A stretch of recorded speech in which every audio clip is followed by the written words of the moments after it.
Viva! O lugar de memória hoje da cidade do Porto que vamos descobrir está aqui bem atrás de nós. É o Mercado do Bom Sucesso. A sua origem é nos meados do século XX, mas temos que recuar muito antes disso para percebermos todo este lugar e o processo que levou à construção deste imóvel. Vamos recuar ao século XVIII. Nessa altura, o lugar do Bom Sucesso era, tão simplesmente, um conjunto de campos agrícolas, um conjunto de zonas rurais ligadas à quinta de Nossa Senhora do Bom Sucesso, que ali está e que ainda hoje existe, um imóvel classificado e que todos conhecem como a Casa Agrícola.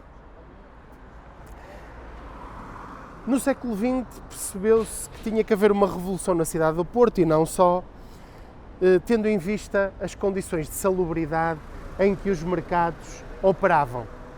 Fez-se em 1935 um profundo inquérito precisamente aos matadouros e aos mercados e percebeu-se que na cidade do Porto, a segunda do país, havia problemas. O grande mercado em funcionamento era o histórico Mercado do Anjo, na verdade uma grande feira ao ar livre na Cordoaria. Vão ver agora uma belíssima imagem do Barão de Forrester, Joseph James Forrester, exatamente desse mercado, mas ele já não suportava as condições exigidas para uma vida moderna.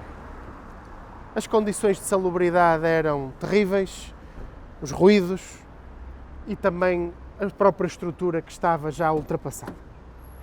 É por isso que em 1949 a Câmara Municipal do Porto decide aprovar um projeto para um mercado nesta zona. Sob a presidência na altura do Coronel Preza, decide, sem reunião de Câmara, avançar para este projeto. É contratada a firma ARS, que tinha trabalhado no Mercado Municipal de Matosinhos, cujo projeto bem-sucedido, com grande nave ampla, em 1939, tinha sido já executado. Servindo como referência esse modelo, procurou-se trazê-lo aqui para o Porto, com a mestria de 3 arquitetos desse consórcio, precisamente Cunha Leal, Moraes Leitão e a sua equipa de trabalho. A imagem que vem atrás de nós é por si só esclarecedora. Formas atrativas, modernas, e depois aprofundaremos um pouco isto no interior, quebrando com o estilo do português suave, que era um estilo que vingava nos anos 40, no período da ditadura salazarista, e que se achou ultrapassado. Aqui a ideia era abrir para a modernidade. E é isso que exatamente vamos ver lá dentro e perceber mais concretamente. Cá dentro, o que é que percebemos? Temos aqui esta grande estrutura à volta de nós, em forma de paralelepípedo, um paralelepípedo flexível, plástico, que dialoga com estes corredores que vemos em torno de nós e, claro, com uma apresentação contemporânea, próxima, cosmopolita, que é o conceito atual que o mercado reveste. O que é que está na base de tudo isto do ponto de vista histórico? Está a realização em 1948 do primeiro Congresso Nacional da Arquitetura Portuguesa.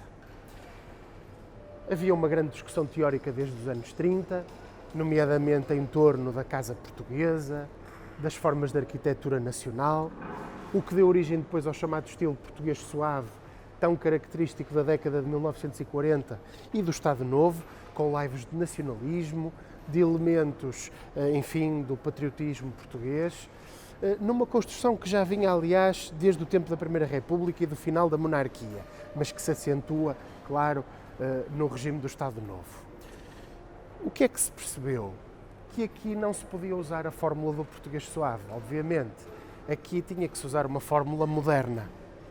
E usou-se as referências, como já disse anteriormente, em Portugal, foi o projeto do Mercado de Matosinhos, de 1939, bem sucedido, uma grande nave ampla, como aqui também temos. 10 anos depois há uma replicação, mas uma replicação que tem por base dois modelos de referência internacional. Os Halles Centrales em Reims, que estão a ver, e também, muito perto de nós, aqui no Noroeste, na Corunha, o mercado de San Agustín. São então modelos que esta equipa tripartida de arquitetos vai encontrar para conceber toda esta forma que aqui está, com uma preocupação central e que está, aliás, na base de toda a construção. A higiene, a segurança, aquilo que no fundo fosse a qualidade, tanto de quem vendia como de quem comprava, com lojas dispostas por toda a parte, dos vários serviços que eram necessários, desde legumes frescos, a charcutaria, a peixaria, etc. Tudo estava concebido com a intenção de servir um bairro estrutural da cidade que, recordemos, de acordo com a planificação que foi feita pelo engenheiro Antão Almeida Garrett em 1948, numa planta que depois acaba por não ser rigorosamente cumprida, nós estamos numa das zonas de crescimento mais importante da cidade do Porto, tanto do ponto de vista urbano como do ponto de vista demográfico. Deste lado, temos uma perspectiva sobre a remodelação que foi feita recentemente para revitalizar e fortalecer esta estrutura tão emblemática aqui na zona da Boa Vista. Antes de falar sobre a recuperação em si, a sua revitalização, dar uma nota também.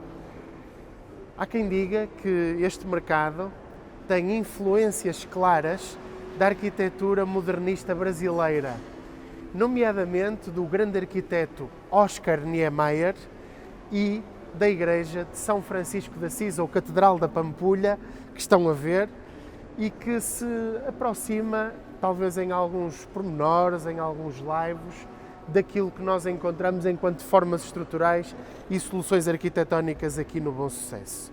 Por isso, esta proximidade luso-brasileira também aqui será muito importante sublinhar. Além disso, perceber também que hoje, nos comércios odiernos da atualidade, há uma preocupação importante, a relação direta com o cliente. É isso que nós podemos ver aqui também, na forma como foi encontrada a solução, trazendo a madeira para o betão armado, trazendo o vidro para estruturas eventualmente mais plásticas e mais móveis, como aliás é a concepção do edifício desde o princípio. E isto mostra-nos e dá-nos uma lição grande, caras e caros amigos, que é esta: o património nasce, vive, transmuta-se e vai tendo novos usos em função daquilo que são também as exigências e as expectativas das sociedades e das comunidades. O mercado do Bom Sucesso, como nós vimos durante todo o episódio, desde a sua gênese nos meados do século XX até este século XXI bem entrado em que vos falamos, mostram que no Porto luta-se, resiste-se e também se sabe adaptar quase camaleonicamente àqueles que são os momentos e os contextos de vida. Nestes lugares de memória, a nossa intenção é essa: revisitá-los, mostrá-los, descodificá-los, também introduzir aqui algum momento de reflexão que nos parece importante, como aquele que, com bom sucesso, esperamos, tentamos fazer neste nosso episódio de hoje. Muito obrigado, continuem desse lado, porque vocês estão sempre aqui também deste lado. Até breve, num próximo episódio.